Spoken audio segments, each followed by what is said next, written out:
Hello, and welcome back to my YouTube channel. This is where you'll find celebrity crime and hot topics. Hello, and welcome back to my YouTube channel. Thanks for watching. Please make sure you like, comment, share, and subscribe, and hit the notification button so you don't miss any of my videos. All right, here is part of the press conference where this group from California, Unite the People, put out a statement or a speech saying that Tory is innocent and that the prosecutor is, shady and did a lot of things that he shouldn't have done and things that he did not do. And Tory was wrongfully accused. So let's watch. Then drop down in the comments to let me know what you think. All right, everybody. First off, my name is Caesar McDowell. I am the CEO and co-founder of Unite the People. We're a nonprofit organization that promotes social justice as well as provides affordable legal services for the underserved community here in the state of California. Today, we want to thank everybody for coming out, all of the press, all of the fans, everyone that's here today. We want to say thank you for coming. Today, we're going to hear some really compelling new evidence that you've never heard before. Our legal team will explain all of that to you. We will have updates on Tory Lanez, Mr. Peterson, on how he's doing. It's really sad to see the situation that he's in, and we think it's time. Enough is enough. It's time to bring the brother home. So with that, I would like to bring up our lead consultant, Mr. Walter Roberts.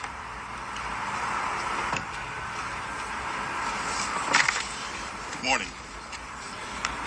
We are here today to bring to your attention some information Unite the People believes is exculpatory in Mr. Daystar Peterson's case, professionally known as Tory Lanez. Recently, we've been made aware that a member of the media, Mr. Gianno Caldwell, was working on an op-ed for the New York Post regarding Mr. Peterson's innocence. During his work on that op-ed, he became aware of some information in Unite the People's possession regarding a statement that was given to Unite the People by someone with information relevant to that case. The New York Post recently reached out to the prior district attorney, George Gaston, Megan P.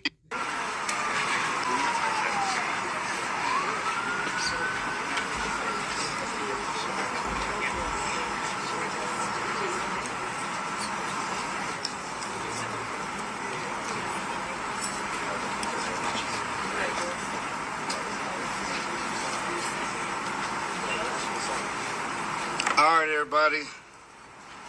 First off, my name is Caesar McDowell. I am the CEO and co-founder of Unite the People. We're a nonprofit organization that promotes social justice as well as provides affordable legal services for the underserved community here in the state of California. Today, we want to thank everybody for coming out, all of the press, all of the fans, everyone that's here today. We want to say thank you for coming.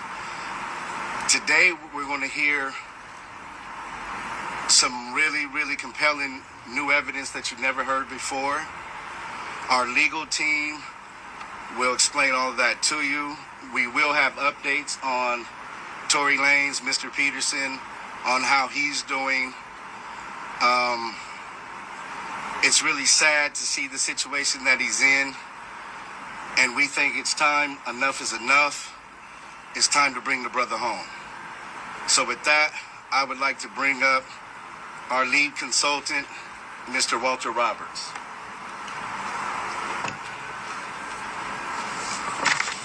Good morning. We are here today to bring to your attention some information Unite the People believes is exculpatory in Mr. Daystar Peterson's case, professionally known as Tory Lanez. Recently, we've been made aware that a member of the media, Mr. Gianno Caldwell, was working on an op-ed for the New York Post regarding Mr. Peterson's innocence. During his work on that op-ed, he became aware of some information in Unite the People's possession regarding a statement that was given to Unite the People by someone with information relevant to that case. The New York Post recently reached out to the prior district attorney, George Gaston, Megan Pete and her representatives, and Kelsey Harris and her representatives. The only party that responded last week was Megan Pete's representatives with a request for more information. A few days later, Mr. Peterson's brutally attacked in his jail cell. Unite the People represents Daystar Peterson in his appellate process. We filed an appellate brief and a writ of habeas corpus on his behalf. The district attorney's office has already responded. The case is fully briefed. We're just waiting for the appellate court's decision. We were willing to wait for the appellate process to play out, but given that brutal, unprovoked attack, we felt it necessary to come here today to provide you with this information. It is our intention to make a request to the governor to either pardon or commute the sentence of Mr. Peterson, so that when he recovers from this attack, he's not returned to a jail cell, but that he's allowed to go home and recover. Not long ago, Unite the People was approached by a gentleman named Bradley James. Mr. James informed us he was working as the bodyguard and driver for Ms. Kelsey Harris during Mr. Peterson's trial. As such, he was in close proximity and he had privy to conversations she was having with her husband and others. Mr. James informed us he was not under a non-disclosure agreement or a confidentiality agreement and was free to speak with Unite the People, and that he was doing it because his conscience would not let him not speak and leave a man in prison for something he did not do. Mr. James informed Unite the People that he was witness to the conversation Ms. Harris had, where she stated she had the gun, she fired it 3 times, Mr. Peterson grabbed her arm and knocked it down, and the gun fired 2 more times. In essence, Mr. Peterson never shot anybody, never even touched that gun, never fired the gun. This statement aligns with the statement of the only non-party witness to the case, Mr. Sean Kelly, who at trial testified he saw 2 women fighting, 2 men break up the fight, 1 man grabbed the other one's arm. Gunshots came from the passenger side.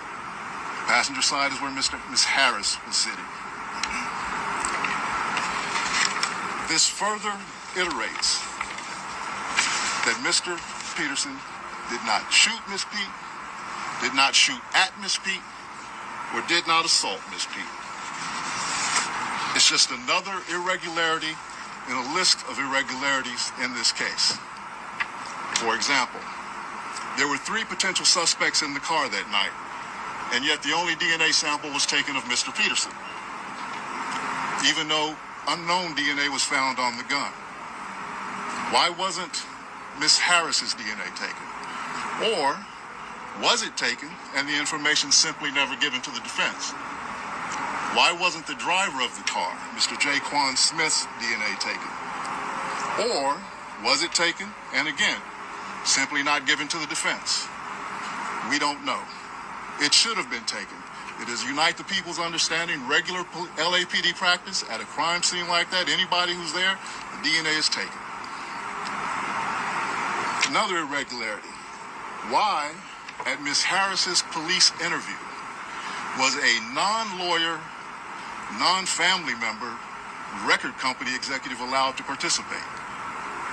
Highly irregular situation. Normally, we see cases, strangers are not allowed in these things, but it was in this case. All of these things point to the highly irregular nature of his trial and his conviction. It is our contention that he was wrongly convicted. And while we at first were willing to let the process play out, it is our contention now that if he is not pardoned or released promptly, he may never come out. And that would be the ultimate injustice, is that he gets killed in prison for something he did not do. At this time, I'd like to bring up Mr. Gianno Caldwell, media member who was working on that op-ed for the New York Post. Thank you. Thank you, Walter. Good morning. Thank you for coming today. My name is Gianno Caldwell. That is spelled Gianno. Caldwell, Caldwell. I am the founder of the Caldwell Institute for Public Safety at caldwellinstitute.org. I am also a member of the press for almost a decade now. I've been looking into Daystar Peterson's case for almost 6 months now, professionally known as Tory Lanez. And after reviewing the evidence, the reporting, and the legal analysis, I've come to the conclusion that Tory Lanez was railroaded by the former district attorney, George Gascon. He was also wrongly convicted. I believe if Jesus Christ was Tory Lanez's attorney, George Gascon would do whatever in his power to ensure that Tory Lanez lost that case. Tory Lanez's defense team have alleged the withholding of exculpatory evidence, prosecutorial misconduct, among other issues that I was compelled to write an opinion piece for the New York Post. It is true that last week, the New York Post editors reached out to 3 parties, one being George Gascon, Megan Pete's team, and Kelsey Harris. It is also true that Megan's team was the only ones that responded back for that request for comment.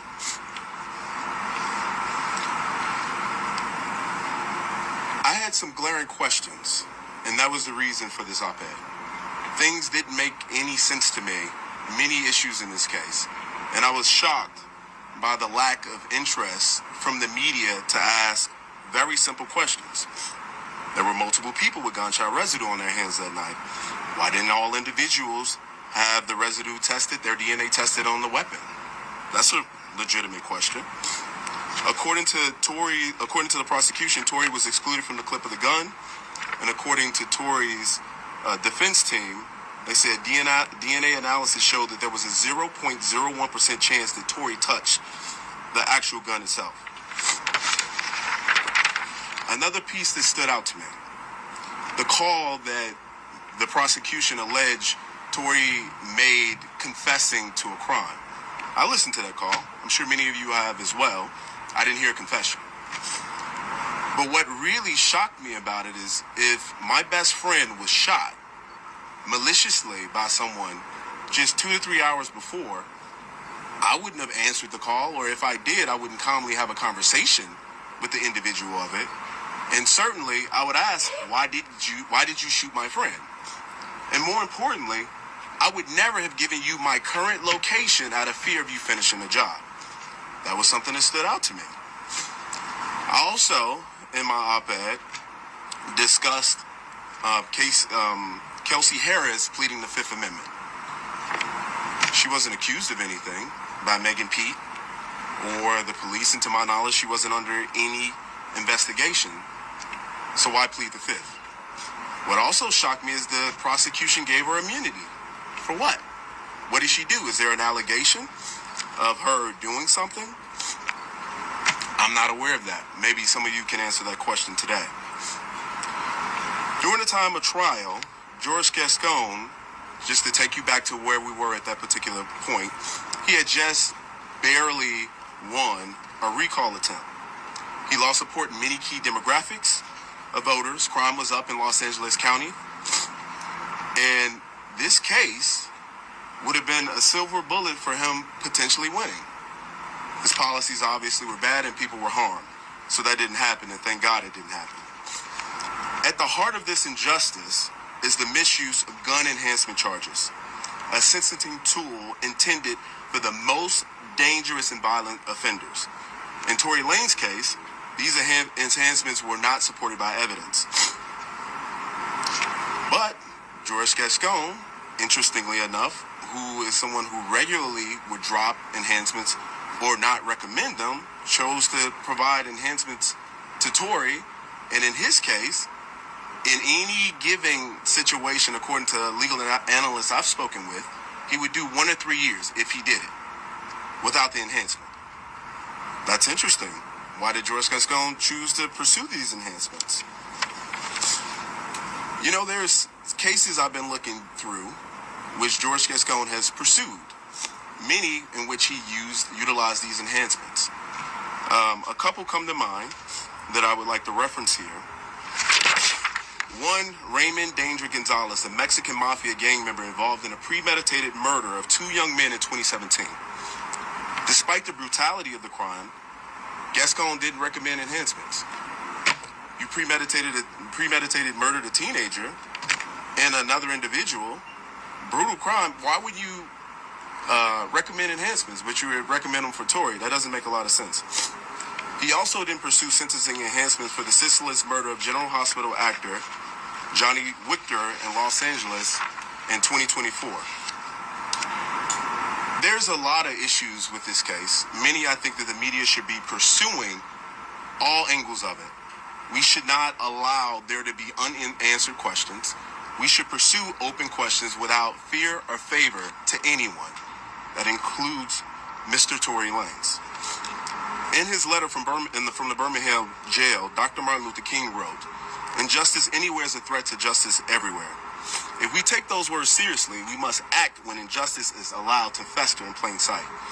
I founded the Caldwell Institute for Public Safety after my innocent teenage brother was murdered in Chicago on June 24, 2022. I stand firmly for public safety, for victims' rights, and for holding criminals accountable. But justice also demands that we protect the innocent and stand against politically motivated prosecutions. This is what I believe to happen here. When we imprison the innocent while violent offenders walk free, which is what George Gascon has often done, we undermine the very foundation of our legal system. Mr. Peterson was never given a fair trial, free from bias, political interference, and media-driven pressure. His continued incarceration erodes public trust and diverts focus from the real work of keeping our community safe.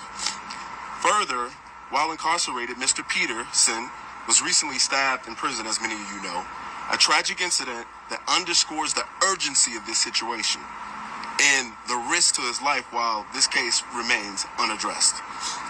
Governor Newsom, I respectfully urge you to issue a pardon for Daystar Peterson, known as Tory Lanez, in a full and impartial review of his case. California must not be a state where justice is driven by headlines instead of evidence. And in the case of George Gascon, that was often the case. So, all right, you guys, I'm going to try to come back with the evidence that Meg Thee Stallion's lawyers dropped against Tory Lanez in this trial. Drop down in the comments. Let me know what you think. Talk to you guys later. Bye.